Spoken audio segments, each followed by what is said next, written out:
বন্ধুরা, Sunanda kitchen and blog চ্যানেলে আবারও তোমাদের স্বাগত জানাই। আজকে কিন্তু আমি হাতের ডিম নিয়ে শুরু করছি ভিডিওটা। তার মানে আমি ডিম দিয়ে কিছু বানাবো। আজকে আমি ডিমের পোচ কারি বানাবো। তোমরা হয়তো ডিমের পোচ এমনি খাও, ভাতের সাথে হোক বা অন্য কিছু, শুধু শুধু। তো ডিমের পোচ কারি বানাবো আমি আজকে। ডিমের পোচ বানিয়ে তারপর সেটাকে একটা সুন্দর মশলা দিয়ে রান্না করব। আর এখানে দেখতে পাচ্ছ দুটো কালো বেগুন আছে, বড় বড়। তো এই বেগুন দিয়ে কিন্তু আমি আজকে ভিন্ন স্বাদের বেগুন ভাজা করব, একেবারেই আলাদা। তোমরা শুধু বেগুন ভাজা যেমন ভাবে খাও, একেবারেই কিন্তু এটা আলাদা। তোমরা অবশ্যই কিন্তু এটা বাড়িতে বানিয়ে খেয়ে আমাকে কমেন্ট করে জানাবে যে কেমন হয়েছিল এটা খেতে। আর তার সাথে আমি কিন্তু বানাবো মাছের তেলের একটা ভিন্ন স্বাদের রেসিপি। তো আমি আজকে রুই মাছের তেল নিয়ে নিয়েছি। তো রুই মাছের তেল দিয়ে আমি কিন্তু তেল বেগুন আগে বানিয়ে দেখেছি অনেকবার, কিন্তু আজকে আমি কোনো বেগুন ছাড়া আর রুই মাছের তেলটা রান্না করব, কিন্তু একেবারে ভিন্ন স্বাদের হবে, ভিন্ন স্টাইলে হবে। তো বন্ধুরা, এই তিনটে রেসিপিই আজকে কিন্তু একেবারেই আলাদা, অন্যান্য সাধারণ দিনের তুলনায় একেবারেই আলাদা। তো তিনটে রেসিপি কিন্তু অসাধারণ। অবশ্যই তোমরা কিন্তু একটুও মিস করো না, পুরো ভিডিওটাই দেখতে থাকো। আর আমার গলার ভয়েসটা একটু অন্যরকম শোনাচ্ছে, একটু ঠান্ডা লেগেছে তাই। তো বন্ধুরা, অবশ্যই কিন্তু পুরো ভিডিওটা দেখবে এবং যদি ভালো লেগে থাকে অবশ্যই কিন্তু একটা সুন্দর কমেন্ট করে যেও। আর কোন রেসিপিটা সব থেকে বেশি ভালো লেগেছে সেটাও অবশ্যই লিখে যেতে একদমই ভুলো না। আর যে সমস্ত নতুন বন্ধুরা আমার চ্যানেলে আছো, এখনো পর্যন্ত আমার চ্যানেলটা সাবস্ক্রাইব করে নাওনি, তোমরা অবশ্যই সাবস্ক্রাইব করে পাশের বেল আইকনটা প্রেস করে রেখো, যাতে আমার ভিডিওর নোটিফিকেশন তোমার কাছে সবার আগে পৌঁছে যায়। তো বন্ধুরা, বেশি দেরি না করে চলো রান্নাঘরে গিয়ে পুরো রান্নাটা তোমাদের করে দেখাই। তো বন্ধুরা, প্রথমেই কিন্তু একটা বাটির মধ্যে অল্প সামান্য পরিমাণ চিনি নিয়ে নিয়েছি। এখানে আদা রসুন বাটা আছে, যেটা কিন্তু আমি দিয়ে দেব 1.5 চামচ মতো। বেগুন ভাজার জন্য যে ব্যাটারটা তৈরি হবে, বেগুনগুলো এই ব্যাটারে কিন্তু কোট করে তারপর ভাজবো। এখানে দিয়ে দিচ্ছি চালের গুঁড়ো, পরিমাণ মতো দিতে হবে। কিছু গুঁড়ো মশলা দেব। প্রথমে দেব জিরে গুঁড়ো, দেব ধনে গুঁড়ো, দেব লঙ্কার গুঁড়ো, দেব হলুদ গুঁড়ো। এটা কিন্তু তোমরা এই বেগুন ভাজাটা কিন্তু ভাতে মাখিয়ে সুন্দরভাবে খেতে পারবে, খেতে কিন্তু খুবই ভালো হয়। আর এরই সাথে আমি লবণ দিয়ে দেব। লবণ হলুদ কিন্তু পরিমাণ বুঝেই দিতে হবে, যেহেতু বেগুনে কিন্তু এখনো পর্যন্ত কিছুই মাখানো হয়নি। একবারে এই ব্যাটারটায় মাখিয়ে তারপর ভাজবো। তো ভালো করে জল দিয়ে সুন্দর করে গুলে নেব। তো দেখতে পাচ্ছ আমার খুব সুন্দর করে এই মিশ্রণটা তৈরি হয়ে গেছে। কড়াইতে কিন্তু আমি ভালো করে তেল দিয়ে গরম করে নিয়েছি। প্রথমে ডিমের পোচগুলো বানিয়ে নেব। ডিম ফাটিয়ে ডাইরেক্ট কড়াইতে দিয়ে দেব।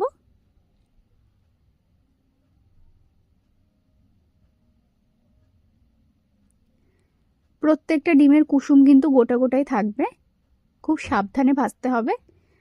অল্প পরিমাণ লবণ ছড়িয়ে দেব উপর থেকে।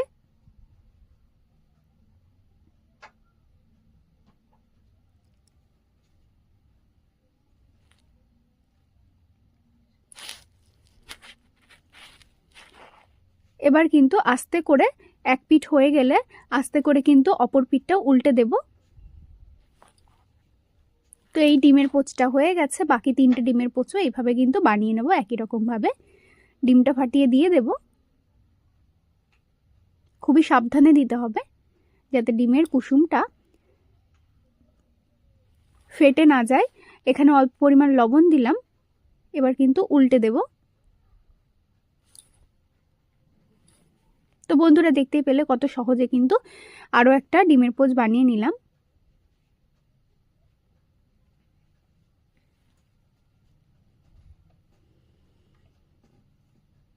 এভাবেই কিন্তু বাকিগুলোও বানিয়ে নেব।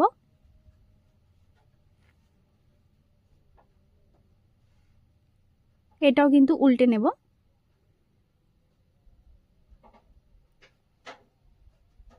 তো আমার সব ডিমের পোচগুলো ভাজা হয়ে গেছে। এখন বেগুনগুলো ভেজে নেব। তার জন্য তেলটা একটু বেশি করে গরম করে নিয়েছি।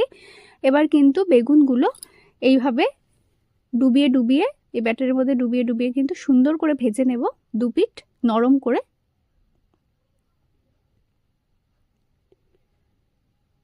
একবারে সব বেগুন ভাজা যাবে না, তাই দুবারে কিন্তু বেগুনগুলো ভাজা করে নেব।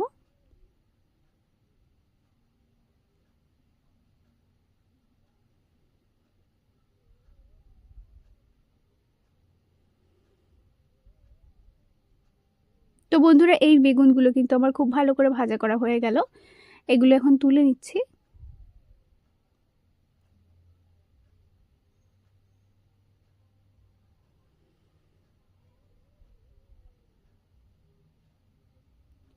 আবারও কিন্তু দিয়ে দেব। বেগুনের দুই পাশে কিন্তু ভালো করে এই মিশ্রণটা মাখিয়ে নিতে হবে।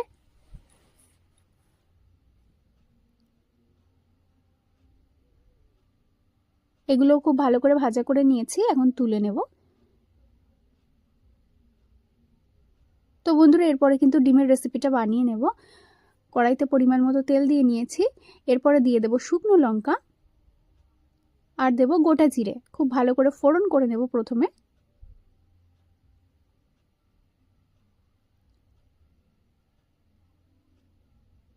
এবারে আমি দিয়ে দেব পেঁয়াজ কুচি। পেঁয়াজটা একদমই ছোট্ট ছোট্ট করে কুচি করতে হবে, তবেই গ্রেভিটা কিন্তু খুব সুন্দর মসৃণ হবে।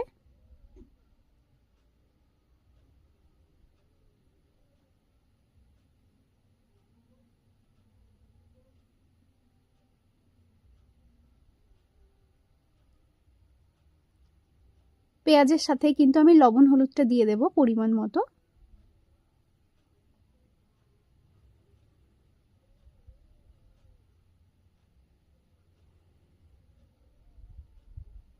খুব ভালো করে পেঁয়াজটা আগে ভাজা ভাজা করে নিয়েছি, দেখতেই পাচ্ছ।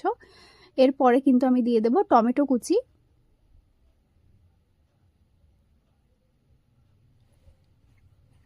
দিয়ে দেব আদা রসুন বাটা,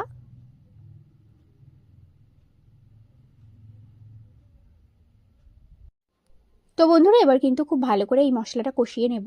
এরপরে যে মশলাটা আমি দেব সেখানে আছে গোটা জিরে, গোটা ধনে, গোটা মৌরি, শুকনো লঙ্কা, তার মধ্যে আছে গোটা এলাচ, গোটা দারচিনি, গোটা লবঙ্গ, গোটা গোলমরিচ এবং কয়েক কোয়া রসুন এর মধ্যে একসঙ্গে আমি বেটে নিয়েছি।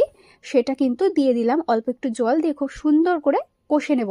রসুন কিন্তু দুবার ব্যবহার করলাম। একবার এই গোটা মশলা যখন বেটেছি সেই সময় কিছু পরিমাণ রসুন দিয়েছি, আর আদা রসুন বাটাতেও কিছু পরিমাণ রসুন ছিল।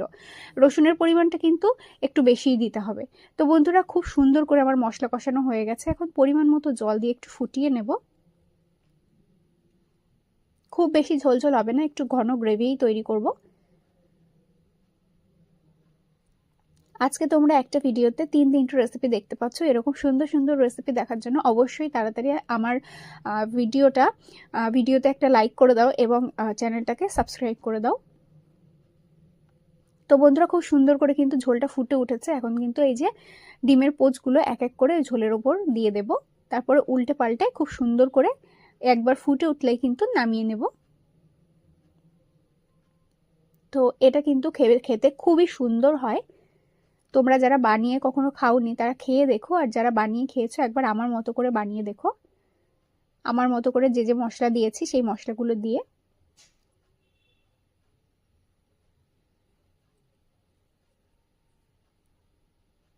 তো বন্ধুরা ওপর থেকে কিন্তু ধনেপাতা কুচি ছড়িয়ে দেব, আর একবার ফুটে উঠলেই নামিয়ে নেব।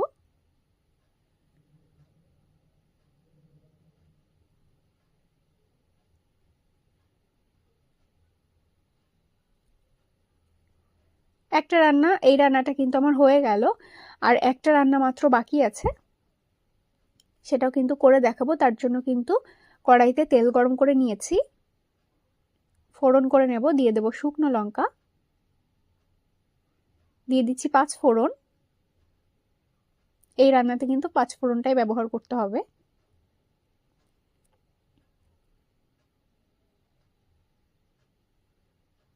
দিয়ে দেব পেঁয়াজ কুচি,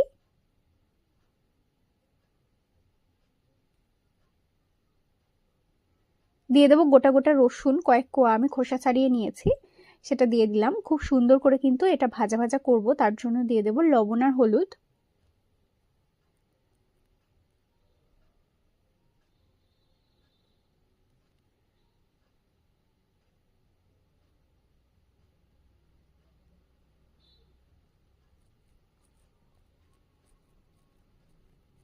তো বন্ধুরা এদিকে পেঁয়াজ কিন্তু খুব ভালো করে আমার ভাজা করা হয়ে গেছে। এখন আমি এর মধ্যে দিয়ে দেব টমেটো কুচি, দিয়ে দেব চেরা কাঁচা লঙ্কা, আর দিয়ে দেব মটরশুঁটি ছাড়িয়ে রাখা মটরশুঁটি। তো এগুলো দিয়েও কিন্তু একটু ভালো করে ভাজা ভাজা করে নেব।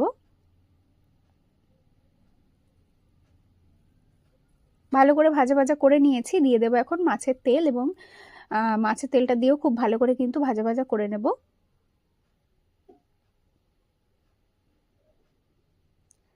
তো অল্প পরিমাণ মাছের তেল থাকলে খুব সুন্দর স্বাদে যদি কোনো রেসিপি বানিয়ে নিতে চাও তাহলে কিন্তু এই রেসিপিটাই সেরা। তো বন্ধুরা, আমার রান্নাটা কিন্তু আমি শেষ করব অল্প পরিমাণ লেবুর রস দিয়ে। তো লেবুর রস দিয়েই কিন্তু গ্যাসটা আমি অফ করে দেব। আমার এই 3টি রেসিপি আজকে তোমাদের কেমন লাগলো অবশ্যই কিন্তু কমেন্টে লিখে যেতে ভুলো না। আর যদি ভালো লেগে থাকে অবশ্যই একটা লাইক করে ভিডিওটি সবার সঙ্গে শেয়ার করে দিও।